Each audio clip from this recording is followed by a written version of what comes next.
Bismillahirrahmanirrahim. Assalamualaikum warahmatullahi wabarakatuh.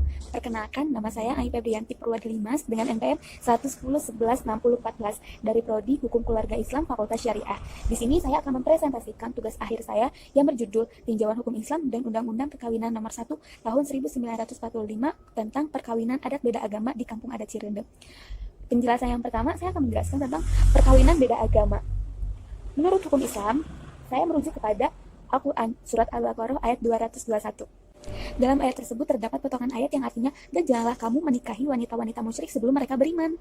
Sesungguhnya, wanita-wanita budak mukmin lebih baik daripada wanita-wanita musyrik. Ayat tersebut dilengkapi dengan kompilasi hukum Islam di mana terdapat dalam pasal 40 huruf C, di mana dalam isinya dilarang melangsungkan perkawinan antara seorang pria dengan seorang wanita karena keadaan tertentu, yaitu seorang wanita yang tidak beragama Islam. Lalu dalam pasal 44, seorang wanita Islam dilarang melangsungkan perkawinan dengan laki-laki yang bukan beragama Islam. Lalu Quran Surat Al-Baqarah ayat 221 dinasah oleh Al-Maidah ayat 5, di mana di dalamnya terdapat potongan arti yaitu, dan dihalalkan bagimu mengawini wanita yang menjaga kehormatan di antara wanita-wanita yang beragama muslim atau yang beriman, dan wanita-wanita yang menjaga kehormatan di antara orang-orang yang diberi Alkitab sebelum kamu. Lalu dengan ini terdapat beberapa pandangan dari 3 pandangan. Yang pertama, menurut pandangan Yusuf Qaradawi, beliau mengatakan dilarang menikahi wanita yang beragama Islam dengan laki-laki ahlul kitab, apapun keadaannya. Lalu yang dibolehkan menikah yaitu laki-laki yang beragama Islam dengan wanita ahlul kitab. Lalu pandangan yang kedua dari Said Sabiq dalam buku sunahnya yang berisi makruh laki-laki yang beragama Islam menikah dengan wanita yang ahlul kitab. Mengapa? Karena jika sudah mencintai, maka agamanya akan rusak gitu. Makanya, jadi kalau menurut beliau ini makruh jika seorang laki-laki yang beragama Islam menikah dengan ahlul kitab. Lalu pandangan yang ketiga menurut fatwa ulama MUI. Di sini mengatakan bahwa perkawinan beda agama adalah haram dan tidak sah. Laki-laki muslim yang menikahi wanita ahlul kitab dikatakan tidak sah, bahkan mengatakan haram. Mengapa? Karena jika kita melihat kondisi masyarakat Indonesia yang mayoritas beragama Islam sebagai bentuk tadalul darai untuk menghindari hal-hal yang tidak diinginkan. Makanya kalau menurut fatwa MUI, baik itu pernikahan antara orang Islam dengan musyrik atau pernikahan antara orang Islam dengan ahlul kitab itu dikatakan haram. Lalu masuk materi yang kedua, di mana saya akan membahas tentang perkawinan agama sebelum berlakunya Undang-Undang Perkawinan Nomor 1 Tahun 1974. Di mana sebelum berlakunya undang-undang ini, perkawinan beda agama ini disebutnya perkawinan campuran, di mana terdapat dalam ordonasi perkawinan campuran. Dalam pasal 1 dikatakan, yang dinamakan perkawinan campuran ialah perkawinan antara orang-orang yang tinggal di Indonesia tunduk dan patuh kepada hukum-hukum yang berlainan. Dan dalam pasal 7 yang berisi perbedaan agama, suku, bangsa, keturunan tidak menjadi penghalang terjadinya perkawinan.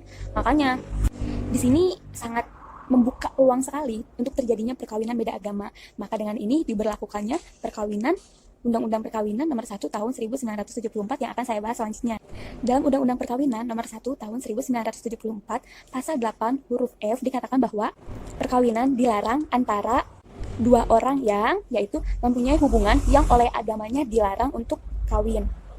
Dan dalam pasal 2 ayat 1 dikatakan bahwa perkawinan adalah sah apabila dilakukan menurut peraturan agamanya dan kepercayaannya masing-masing.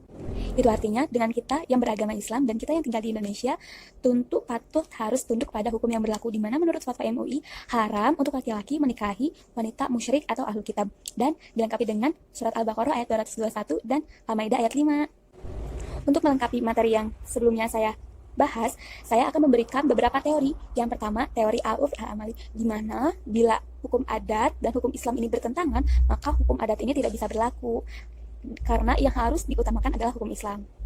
Yang kedua, maslahah mursalah, di mana atas dasar kepentingan dan kaidah mencegah mafsadat itu lebih diutamakan daripada mencegah masalah atau masalah yang timbul. Yang ketiga, kepastian hukum, di mana hukum itu harus bersifat atau berunsur kepastian dan prediktabilitas, di mana sehingga dia itu harus stabil. Seperti yang sebelumnya dijelaskan, terdapat dalam Quran Surat Al-Baqarah, Al-Maidah, kompilasi hukum Islam, Undang-Undang Perkawinan. Hukum itu stabil, hukum itu bersifat kepastian hukum. Hukumnya pasti gitu, karena sudah ada undang-undangnya, kompilasi ditambah Al-Qur'annya. Lalu yang keempat, perlindungan hukum, di mana semua masyarakat itu harus terlindungi gitu dari perbuatan sewenang-wenang penguasa gitu, yang tidak sesuai dengan individu. Makanya di sini terdapat dalam hak asasi manusia, di mana dalam hak asasi manusia kita ini punya hak untuk bahagia, untuk menikah, untuk memilih agama. Tetapi dalam urusan perkawinan di sini dibatasi, yaitu dalam undang-undang. Nah, hak asasi manusia ini bebas, ya bebas memilih agama, menikah bebas, tetapi dibatasi dalam perkawinan, Undang-Undang Perkawinan Nomor 1 Tahun 1974. Lalu teori yang terakhir, yang kelima, di teori receptive exit, di mana ini sama dengan teori al-urf, yang hukum adat ini bila bertentangan dengan hukum agama, hukum adat tidak bisa dipakai, maka lebih dahulukanlah hukum agama.